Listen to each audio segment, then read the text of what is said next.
I am beginning this video and this journey into self-expression through painting, which I had never done officially, formally. Yeah, consistently, if that is even a thing. More like from the heart. I think that's what I should say.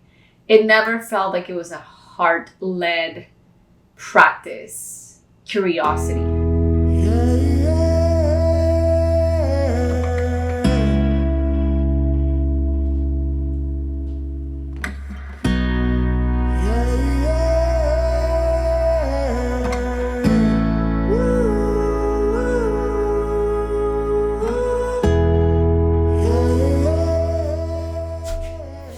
Hi, I'm Nat, and hi, I'm Natalia. Most people call me Nat, or I shouldn't say that actually. I call myself Nat, short for Natalia, but I think that no one calls me Nat.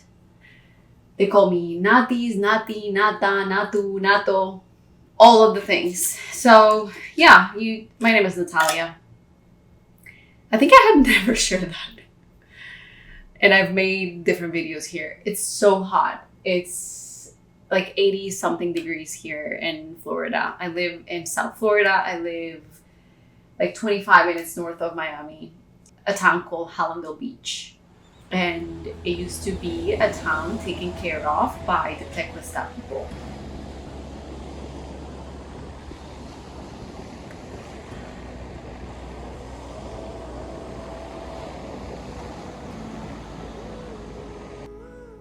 So it's interesting that I find myself here having so much fun painting.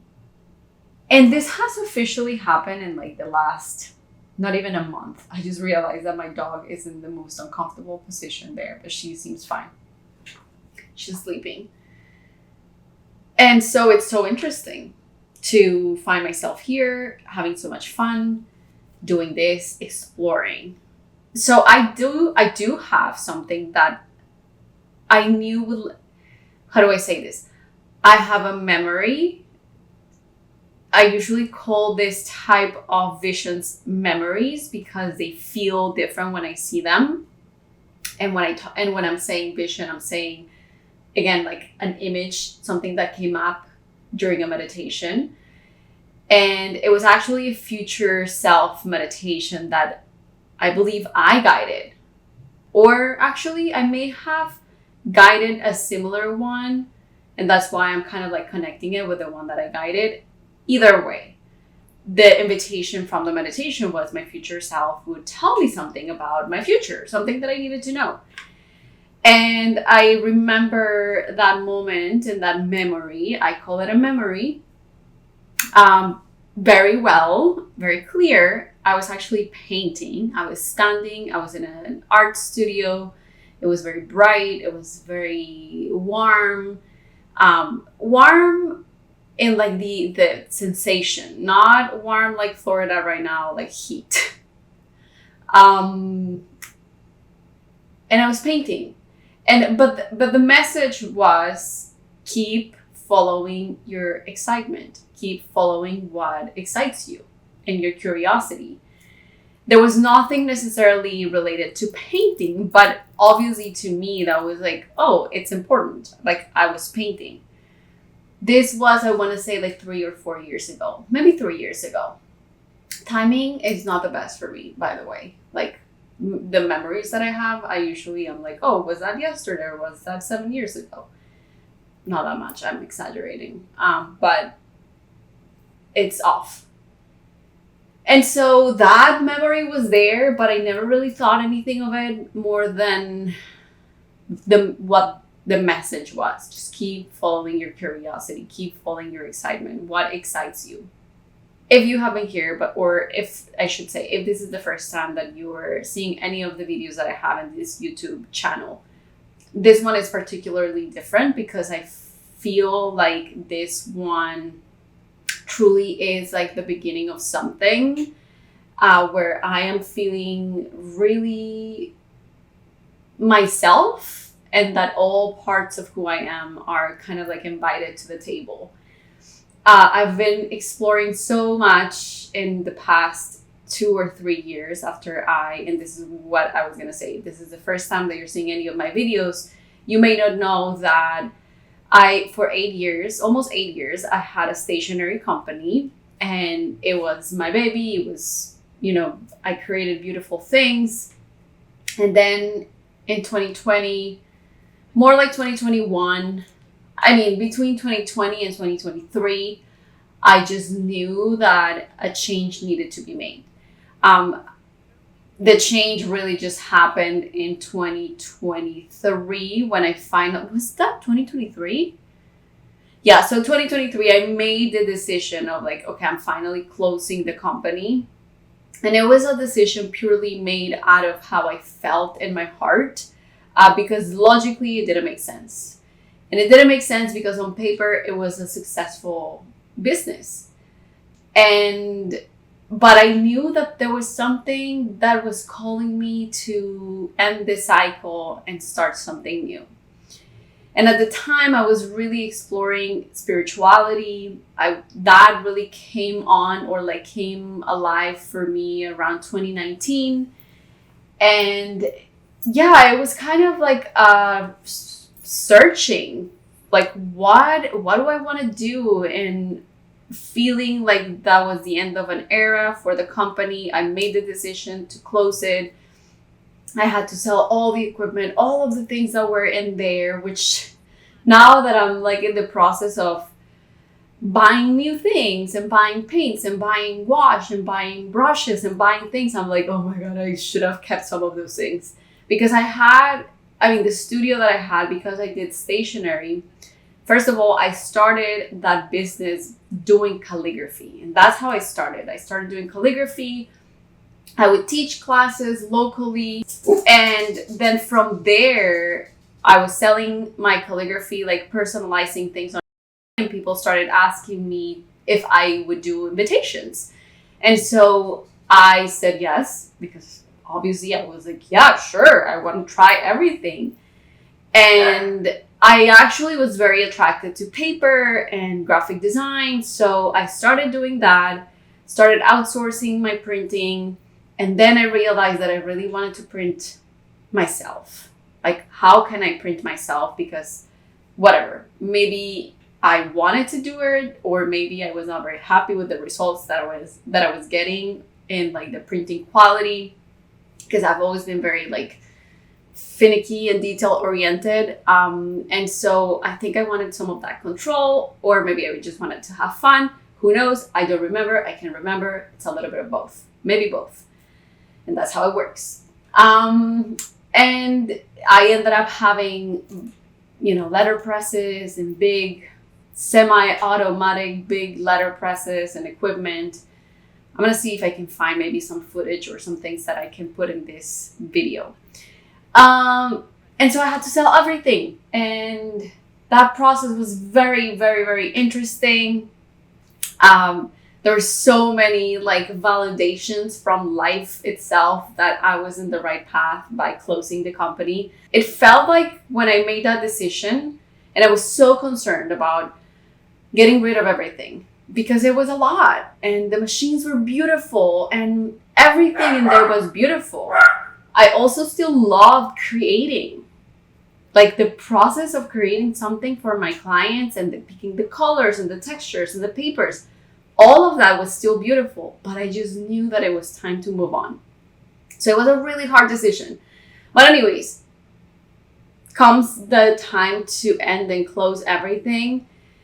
And it was like just one thing after another happened, and everyone arrived that needed what I had, that wanted what I had. And it just like, I think that I emptied that studio in like really like 2 or 3 weeks. When in my head, this was going to be a thing of like months.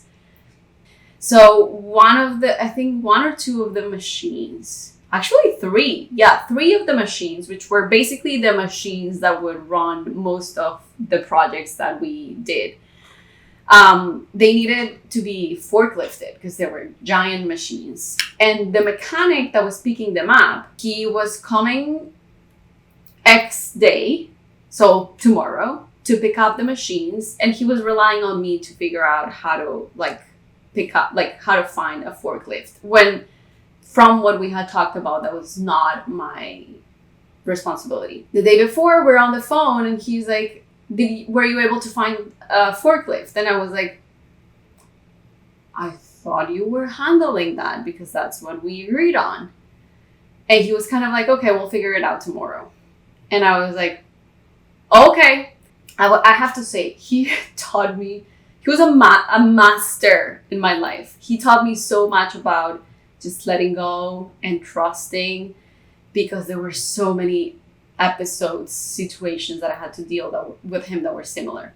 The day where he was coming to pick up the machines came, and I went to the studio, and I'm parking, and there's a person on the in the parking lot, and I can't remember his name. And he starts talking to me, and I'm like, hey, we start talking. He's like, oh yeah, we're, I think they were doing construction in the building next to us. He's like, yeah, I'm like the one in charge of the construction next door. Like, what do you do here? Blah, blah, blah. We start talking. This usually happens to me, like when I find people and we start talking, it goes really fast, really deep into like, what are you feeling and what's life and all of these things. So we ended up there.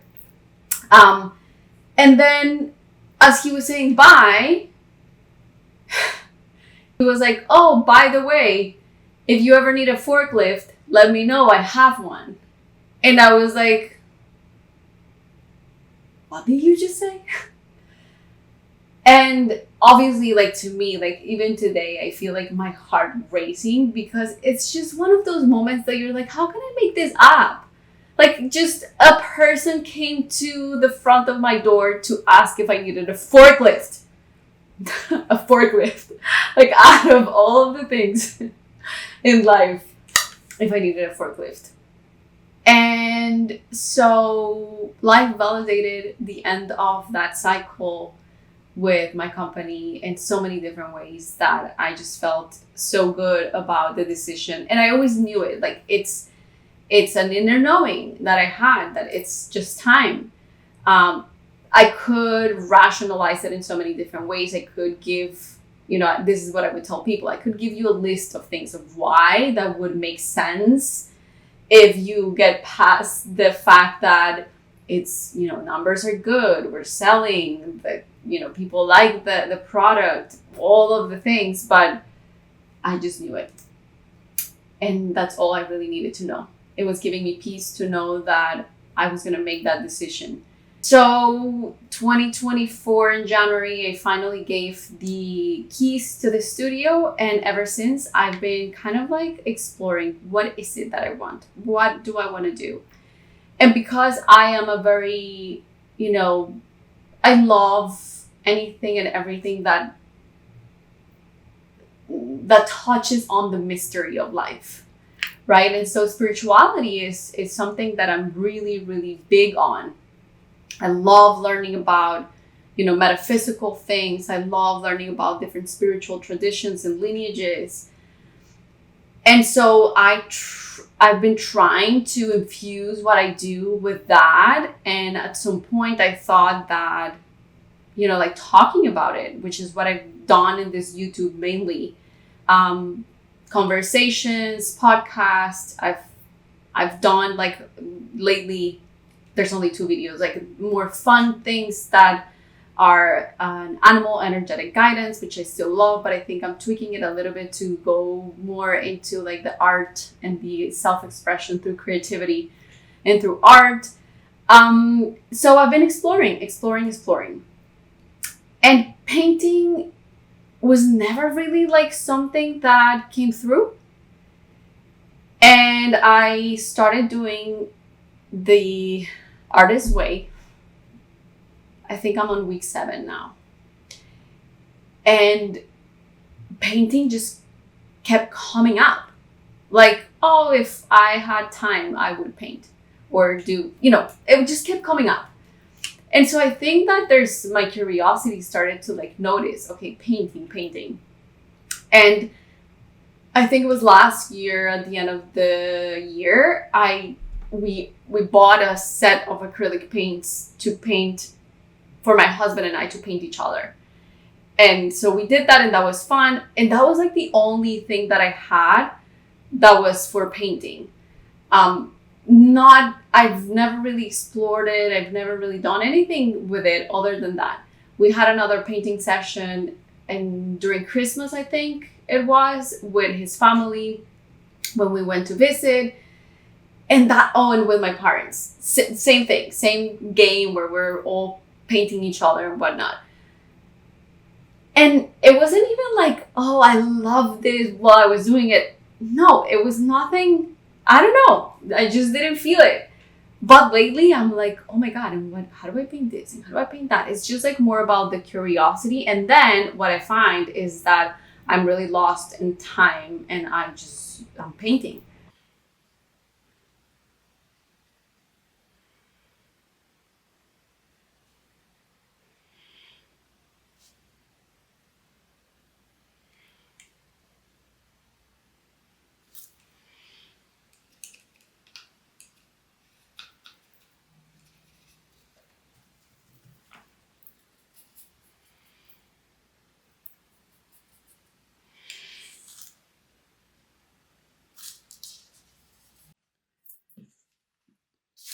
So I got distracted and didn't record anymore. And basically I think I'm gonna leave her like this. And there's no left eye. And that is because my reference, my image, I wonder if I have it here on the phone. Yes. So this is my image for reference. This is what I want to create. This is the composition. So it's the first time that I'm doing faces like this, which has been really fun. It's really hard for me to be very abstract. Like I have to go in and like add, like different details and things like that.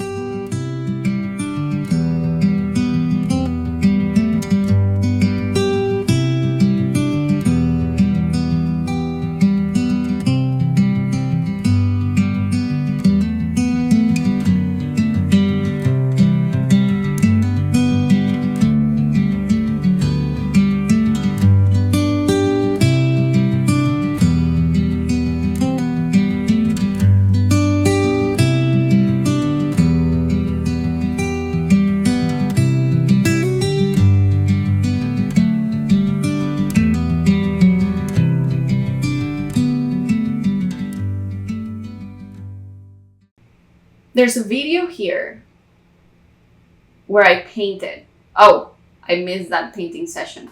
So that's 4 painting sessions, I believe. The 3 with my family and my husband, and then this 4th one. These were the painting sessions. So there's a video on this YouTube channel that I can't even remember. Oh, I think the name is Paint With Me, or something about authentic communication. And I'm talking about right speech from the mindfulness, the Buddhist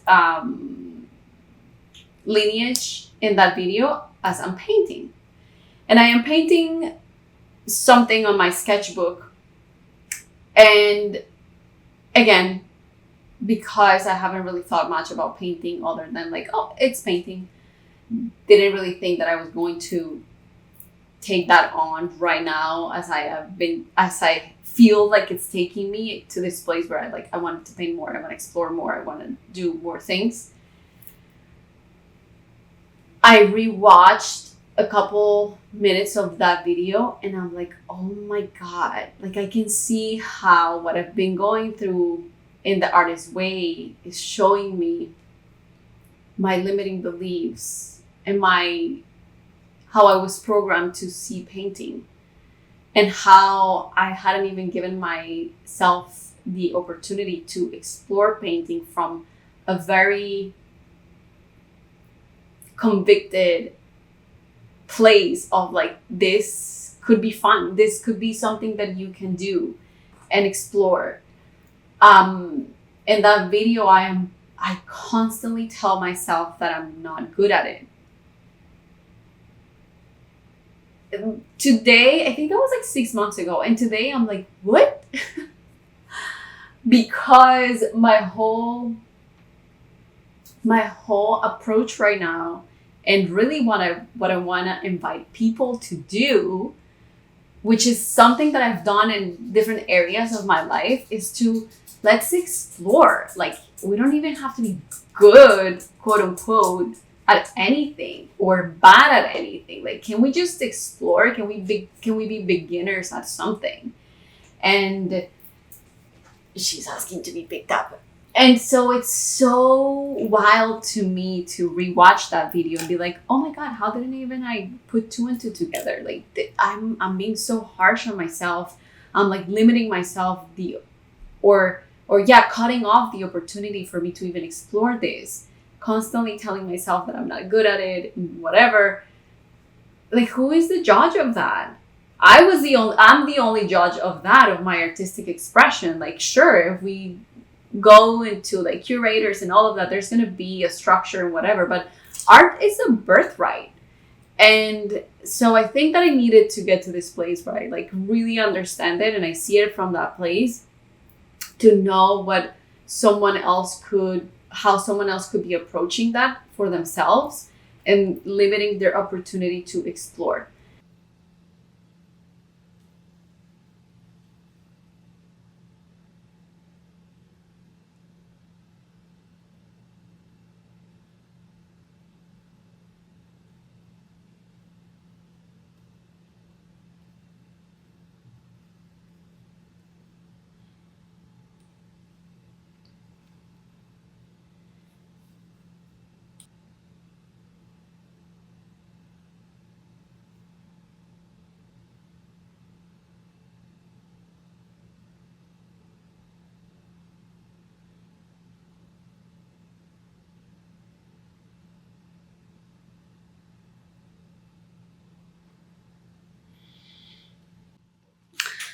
Okay, so this is what I have so far. I don't know how long I've been at it. I didn't check how long. This has definitely stopped a long time ago. This is 15 minutes, by the way, and I've probably been here for like an hour or so. I can just keep going. My face, I have erased 1,000,000 times. I don't know if I don't know if that is blurry. Okay, so this is what's up. I was definitely way more time here. I don't know. My face, I just cannot find an expression that I like. Everything seems very creepy. I think is the word that I'm looking for. Okay, I'm leaving it there. There's some type of face, but I do not like it. But I'm gonna leave it there. I want to keep playing with faces because that is so hard. So hard to come to a place where I like what I'm expressing. Okay. Another thing that was very interesting is that through the Artist Way, there's a lot of questions about like my childhood and like what my parents thought about, painting or art or whatever. And I am someone that doesn't really have those type of memories of like, this is what my dad or mom said, this is what they thought about art. I just don't. I just have like, the way that I perceive my past is like this. It's not a story that has details. It's almost like a big picture without so many, like a zoom out version of a picture where if I zoom in, it just starts to pixelate. Does that make sense? And so I have a really, like my mom is my best friend today, pretty much. Like we talk all the time. I talk to my parents all the time, and we have a very open dialogue. So I asked my mom, like, what, I don't know. I asked her, what did I like to do when I was little? Like, I do have a memory, again, like this big picture of memory of liking crafts more than anything. Like, I would crochet, I would do jewelry, I would do like engraving on like metal. I know that has a name, but I've never actually looked up the name in English. Not that I remember in Spanish either. And then she told me a story. She said that I was maybe like 6 years old, maybe even younger. No, maybe 6. And my brother was 8. My brother and my mom started taking oil painting classes. And my mom asked me if I wanted to take classes with them.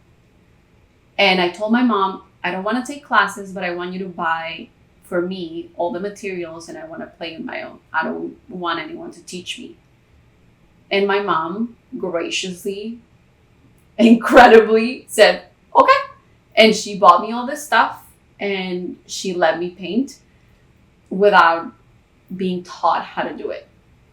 And one that is so telling about my personality and how I've approached many things. And I'm a Taurus sun.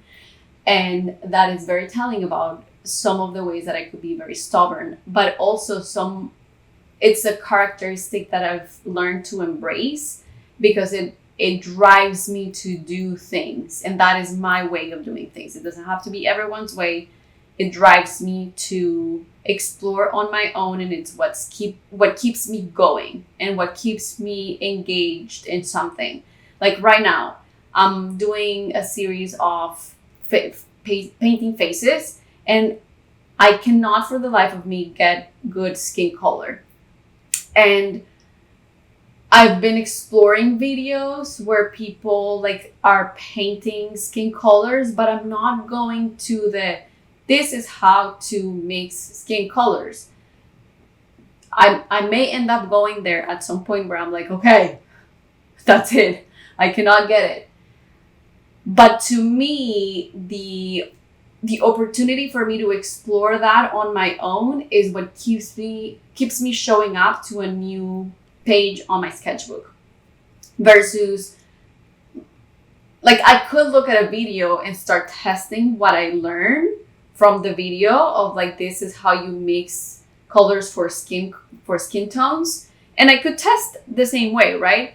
But there's something about me failing one time after another that keeps me showing up for that. And so I've learned to embrace that and not to label that as I'm just being stubborn. It is a form of stubbornness, and it's also what keeps me going. All of this to say that I'm filming this process because I think that I am learning that a lot of times in our society, we want to get to the final result so fast that we miss the point of the process, which is what keeps us showing up for it. And so I think I'm now understanding a little bit of like, oh, okay, this is how I can integrate all of those parts of myself that I've been trying to share with others through the videos, through the podcast, through all the things. I can actually show you how I'm doing that, how I'm really struggling with mixing a color, doing all of these things, and how can I show myself some grace and some compassion and really just keep being curious about the process. I think that's it. I think that's why I feel like I want to share this. Okay, so because this is already really long and she's gonna start barking because there's a car coming, I'll see you in the next video, which I don't know when that's gonna be. Okay, so I will keep you posted with all of those things and you'll see more about the whole process here. I've been sharing pictures on Substack. I believe that my handle there is not Otalora. And I've been posting on Instagram as well. Not Otanora. Oh, also, I am hosting, so like ideally this video is going to be out in like 2 days. I am hosting a 4-part online workshop to ignite and to spark your creativity. And the invitation is basically everything that I've been talking about in this video. Let's just have fun. Let's play. There's 4 sessions. They're live sessions online. You can get the recordings. You can make it to one. But the invitation is to leave aside for those sessions the pressure of creating for validation, for the financial need to sell that, for the likes, the shares, and even for our own self-imposed expectations on what we create. And what we're going to be doing is basically practicing or really using some of the practices and the ways in which I've been connecting to my creativity in that way through creative journeys, which could be called meditation, visualizations, also with cards and books and how that ignites creativity. And also I'm going to be sharing like the inspiration for the structure of those classes are going to be, I'm going to share what inspired them. And basically that just shows you how creativity can be so much more than just the final result, or again, this rigid idea of like being good or bad. It can also just be fun. And I know that's really hard for us in this culture, in this system, to give any type of value to if we don't see like the ROI. Is that a thing? The return of investment, ROI. We cannot see the return of investment right away. We cannot see the result right away. The what are we getting back from this? Because we're missing the point that the playfulness and the fun is already the energy that we are receiving back. And so there's an invitation to presence. There's an invitation of awareness. There's an invitation to understand like the way that the world and life itself, not even the world, life itself is talking back to us through symbols, through synchronicities, like someone telling you, if you need a forklift, I have one for you. So, okay. I'll see you in the next video, and I hope you make it to any of these creative classes because they're going to be fun. Let's record with this lighting and see if I like it or if I like, oh my God.